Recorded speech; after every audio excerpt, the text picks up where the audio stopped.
1855, in Hyde Park at Speaker's Corner, and Marx held a book up high for the disarrayed crowd to peer at. It was worn and tattered at the edges, obviously having been carried about for some time. Marx referred with vigour to the recent Parks Regulations Act, which sought to stricture and rail against the rights of free folk to use thoroughly, freely, and with discretion.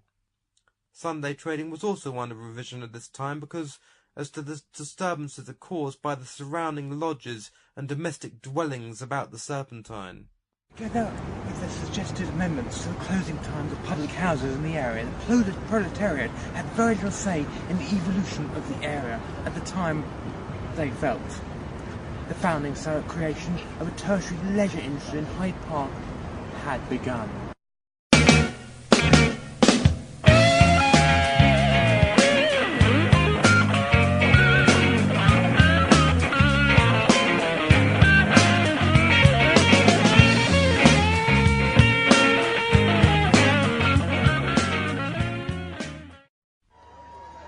It was some time ago on County Climbs that I looked at how the Civil War ripped already fragmented England apart, and the resultant ill decisions made from it. We left Charles II imported from his refuge in France to take the throne after the devastation of the Protectorate in 1660. Little did the people know that once again their discontent would breed across the land at Hyde Park within the next 50 years. It was in 1665 that a new blight struck the land, flaying the capital in fear of the Great Plague.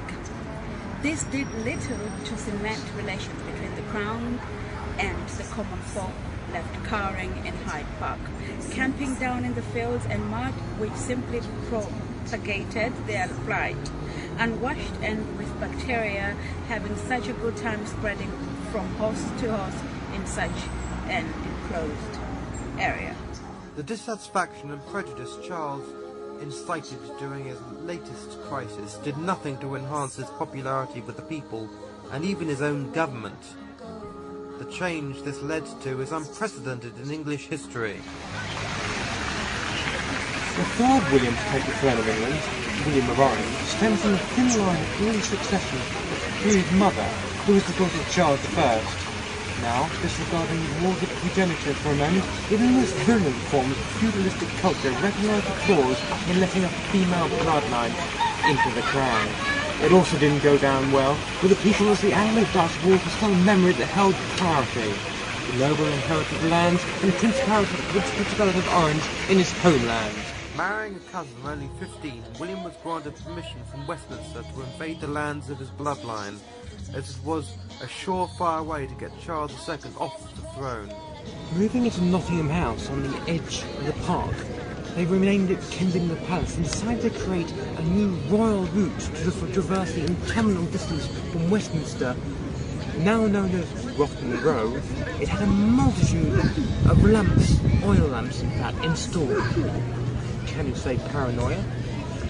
Queen Caroline wanted to make her indelible mark as well, contacted a renowned landscaper, Charles Bridgman, to attend the work. Finished in 1733, a year after William's death, the results were spectacular and cemented the park as it is seen today. The new Serpentine was the primary achievement of this feat, drawing its source from Westbourne Stream, using damming techniques in the process. Skipping forward 50 years or so, the Georges were extravagant in that way. Queen Caroline's works in the stream were the centrepiece of a joyous mise-out at the end of the Napoleonic Wars. There were fireworks and masks, and the people were jubilant. The public were gathered in swathes. It can be fickle that way. British victory at Trafalgar created a new precedent as far as omnipotence and superiority were concerned, and the heart of the formulating British Empire lay in Hyde Park. When people were posed about the lavishness and gloriousness of the era, it was the park that instantly sprung to mind. Latching on to this obvious public perception, the Prince Regent, who now spontaneously broken out of his young chrysalis and become George IV, pulled some royal strings with the architect Decimus Burton, and puffed up his regal feathers to make the park look befitting to a forging empire. A resounding fencework called the Triumphal Screen was erected together with the Wellington Arch, now moved unceremoniously to the roundabout at Hyde Park corner. He took the liberty to chuck a load of lodges around the great grounds. Having planted living spaces in the park, it now made sense to create bridges across the Serpentine as well. Now, officially split away from Kensington Gardens by the shining new West Carriage Drive, there were many debates and complaints about the era being separated from common access and divulge of its public charm. Indeed. There is one historical record that states a case of a layman complaining as much to a noble man in his traversing carriage, yet another score for organic fragmentation. 1826 even saw a new bridge placed there by John Rennie, creating a new thoroughfare to Buckingham Palace. In 1821 to 1825, Decimus Burton redid the arch to the grand entrance and the Wellington Arch at Astley Gate. After the huge hoo-ha of the Great Exhibition in 1851, the glass structure of Crystal Palace that has been designed by Burton to house it was brought up by Joseph Paxton. Situated at the south side of the ground, it was considered an eyesore at the time, and this when it was moved to Sydenham Hill in South London. A great furore occurred venturing into the leisure industry again when it was decided to conduct one of the first investitures of Victoria Cross in the park on the 26th of June 1857.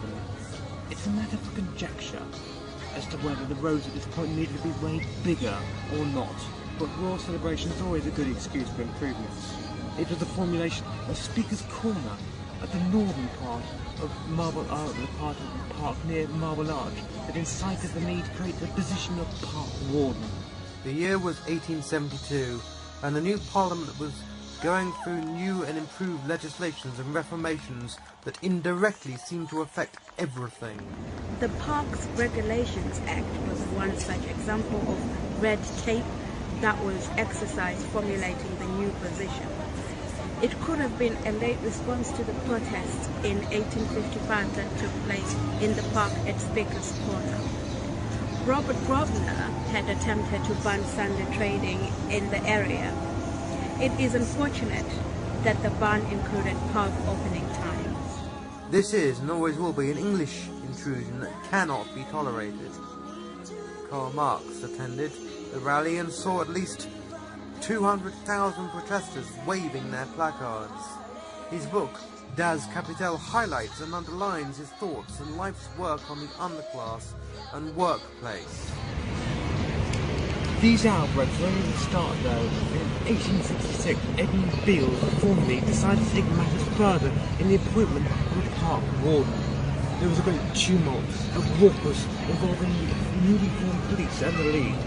As I stand awaiting the last night of the proms today, reflecting on the great journey that taken this beautiful place into an age of industry and scientific-based world and the world of literature further. The impact of Hyde Park calming influence has certainly been prolific. Of its impact on the tertiary-based leisure society, it tears itself apart to maintain a presence and order that Hyde Park formulated its first blow. What impact that blow would have has yet to be seen.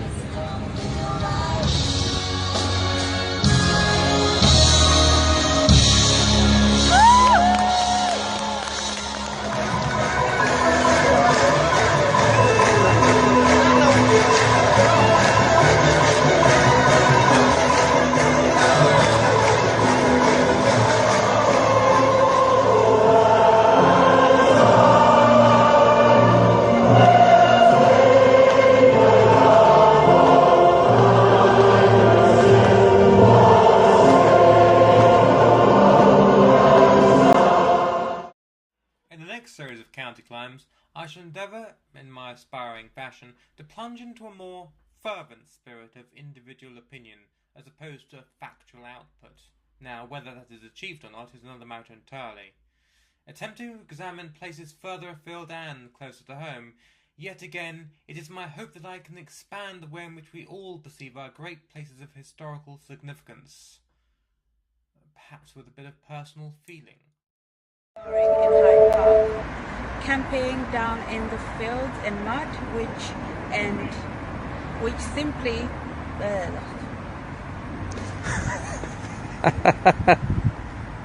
so many people. I'll start it again. I was trying to tell you that saying, go, go, go. I was panning round.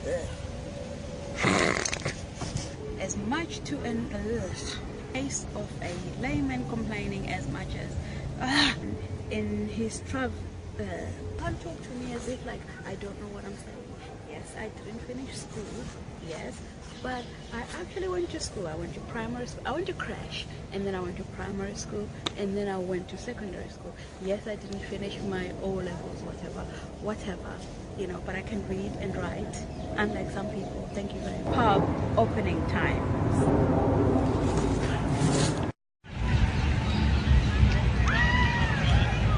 Is that okay with you?